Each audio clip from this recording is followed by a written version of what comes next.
speaking to an American League Central scout this past week, trying to get the skinny on what the word around the league on certain guys are, one player in particular stood out above the rest with glowing reviews and lofty expectations, and that was Kansas City Royals catcher Salvador Perez. Now, the word is that expectations for Perez going forward are basically for him to be Yadier Molina with more power. Now, the fact that Perez is a Gold Glove catcher isn't of interest to most of you, as very few people who play fantasy baseball use defensive stats, but it's a factor that one should look into when choosing a catcher. It's one of the reasons he's expected to receive more at-bats than the majority of starting catchers. The Royals simply don't want to take him out from behind the plate if they don't have to.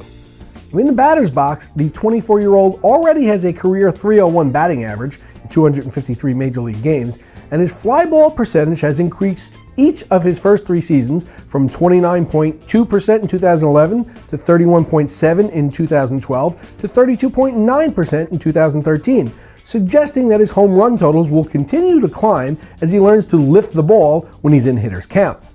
Last year, in 138 games played, Perez hit .292 with 13 home runs, 79 RBI, and 48 runs scored. Absent injury, Perez should be around 148 games played once again, and the intel I have suggests that the scouts are looking for him to reach the 20 home run mark without sacrificing his batting average prowess. And he's slated to start out hitting 6th in the lineup behind Alex Gordon in a prime RBI spot, and a 90 RBI season is not out of the question. I know the masses out there seem to love Buster Posey as their number 1 catcher. I happen to like Willie Rosario. The catcher really isn't a thin position at all in one-catcher leagues this season, and there are plenty of good options. If you're not comfortable with your catching position to begin this year, try to work out a deal for Salvador Perez before the season really gets going and others start to sense his true potential. You'll be glad you did.